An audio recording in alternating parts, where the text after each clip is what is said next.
Bonjour. Il y a quelques années, je vous avais invité à m'accompagner à Porquerolles. Eh bien, j'y retourne et je monte mes images tout seul, en amateur. J'ai une nouvelle caméra, la GoPro numéro 12. Elle a un bon stabilisateur, paraît-il, et je vais la tester avec ce tournage. Je prends un bateau sur le port de Toulon, direction Porquerolles, avec au passage un petit arrêt à Saint-Mandrier pour y prendre quelques passagers. Mercredi dernier, j'ai déjà pris ce bateau. Il était bondé, alors qu'aujourd'hui, eh bien, on voit que c'est l'approche de la rentrée, que bien des touristes ont quitté notre belle région toulonnaise, varoise. Le temps est mitigé, il y a des nuages qui moutonnent. Sorti du port de Toulon en admirant un nouveau bâtiment de la Marine nationale, il sert à ravitailler les autres navires. Le porte-avions Charles de Gaulle est en réparation non loin de l'entrée du port et ce bâtiment, le Miramar, il est confortable. Premier arrêt, Saint-Mandrier-sur-Mer. J'y ai des tas de souvenirs parce que au niveau de ce petit fortin, eh bien c'est là où, enfant, j'ai appris à sauter, à plonger. Et là, eh bien, ce sont des images que j'ai tournées le 8 août à Saint-Mandrier. Sur des rochers, vous apercevez des débris de rochers qui viennent de tomber de cette falaise. Depuis des mois et des mois, je tente d'informer Monsieur le maire de Saint-Mandrier de la dangerosité de ce secteur, mais il ne se déplace pas.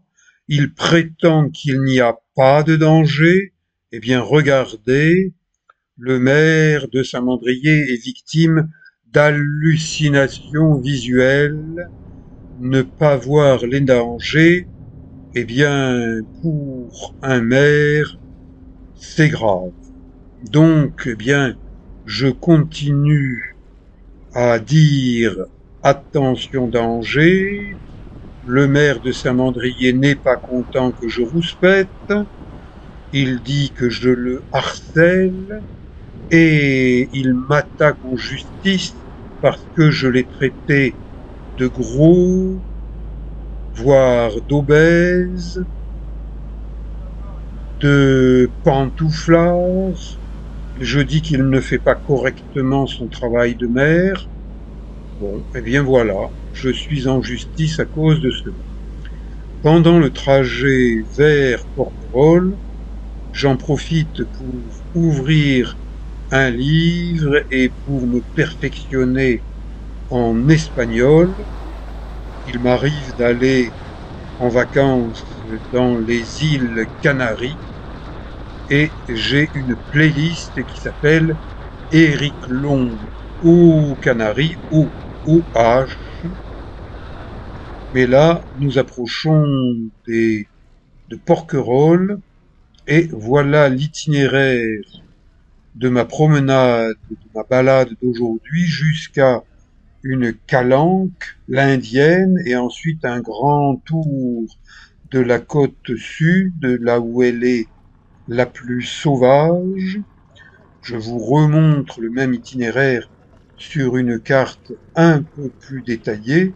Ces cartes, eh bien, vous pouvez vous en servir pour calculer vos promenades, découvertes sur l'île de Porquerolles, qui est le chef-lieu du parc national de Porquerolles.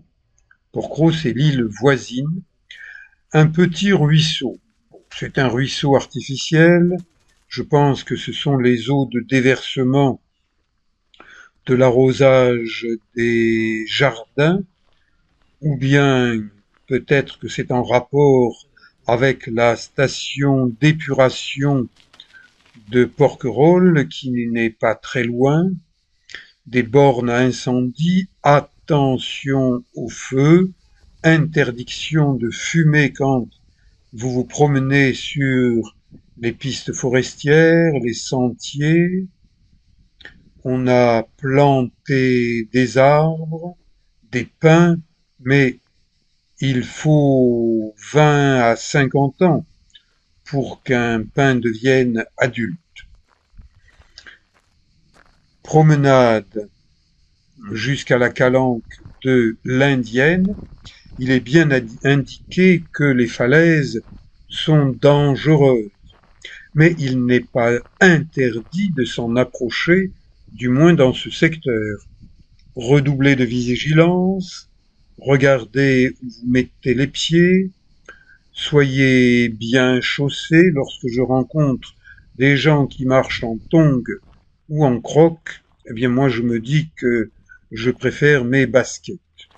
Cette année 2024, pendant le premier semestre, je me suis démoli un pied, puis un autre pied. J'en ai beaucoup souffert, je vous l'ai montré, j'en ai parlé dans plusieurs de mes vidéos, donc j'y vais doucement sur ce petit sentier extrêmement étroit. Essentiellement, il s'agit de schiste. Le schiste est une roche fragile qui casse. On dit qu'elle se délite des plantes méditerranéennes. J'aperçois le fond de la calanque de l'Indienne. Elle est étroite. Mieux vaut ne pas avoir le tour de taille d'Obélix pour passer à cet endroit.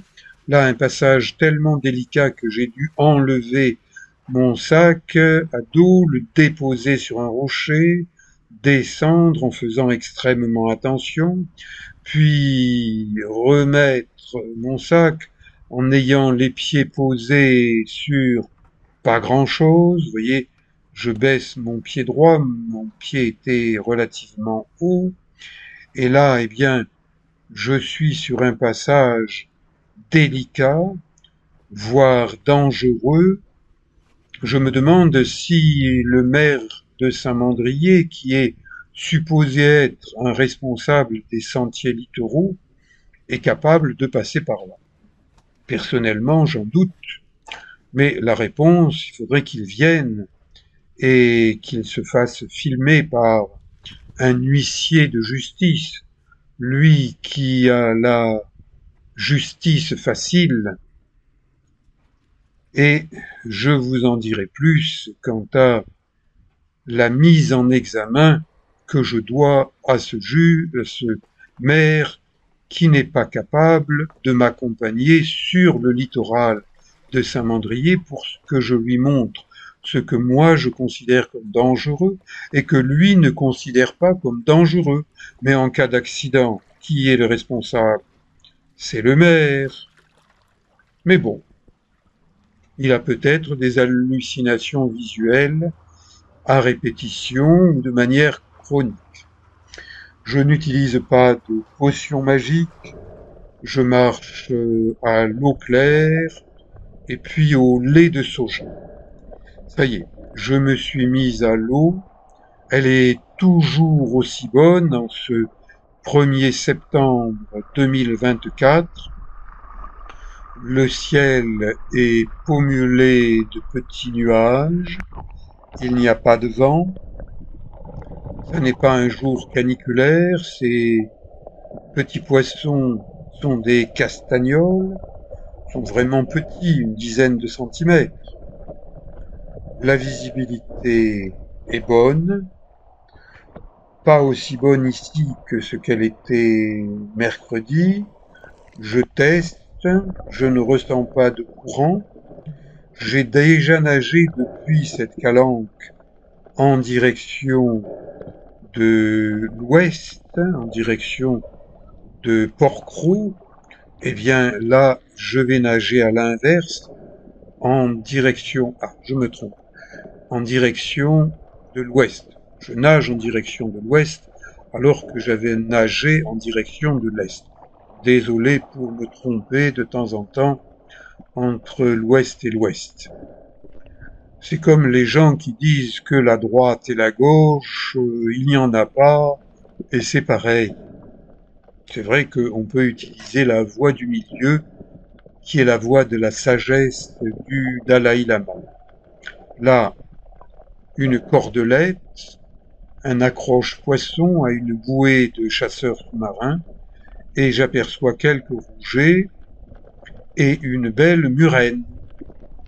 Pendant 2 mois, juillet, août, la chasse sous-marine a été interdite dans ce secteur de Porquerolles, mais depuis le 1er septembre, donc depuis aujourd'hui, elle est à nouveau autorisée à des chasseurs sous-marins en règle, avec un permis de chasse sous-marine, avec un équipement sécuritaire qui permet de les repérer quand on est sur un bateau. Et j'aime nager sur cette côte sud de l'île, la côte la plus sauvage, parce que très vite on a l'impression de nager avec ses castagnoles dans le grand bleu. Il suffit d'une quinzaine de mètres de profondeur et ça y est, on a l'impression d'être dans le grand bleu. Lorsqu'on aperçoit cette méduse, celle-ci a une dizaine de centimètres de diamètre, depuis le haut, depuis la surface, on a l'impression de voir un œuf au plat, et c'est le nom vulgaire commun qu'on lui a donné. Et là, eh bien, un peu plus loin, cet autre point jaune, eh bien, c'est une autre méduse œuf au plat. Vous voyez, elle se déplace tranquillement, et si vous regardez attentivement, eh bien, vous allez voir des petits poissons qui vivent en symbiose, en harmonie, avec cette méduse œuf au plat. Superbe méduse, et elle ne pique pas, mais je ne suis jamais allé chatouiller ses tentacules pour le vérifier. C'est ce que l'on m'a dit, c'est ce que je répète. Je continue à nager près du bord. Je suis bien content qu'il n'y ait pas de vent, parce qu'il n'y a pas de vagues, et il y a peu de courant. Ça n'est qu'au passage de ces caps que je ressens un courant qui est déjà important. Donc lorsqu'il y a du vent, le courant augmente et quelquefois, il est quasiment impossible de passer certains caps à la nage. Ça m'est déjà arrivé sur cette île de Porquerolles. Des anfractuosités sous-marines, j'appelle ça des maisons à poissons, ils se réfugient là. J'espère voir de gros poissons. Là, qu'est-ce que je vois? Un cormoran, il s'envole à mon approche. Je vous dis à bientôt pour la suite de cette randonnée à Porquerolles. Merci.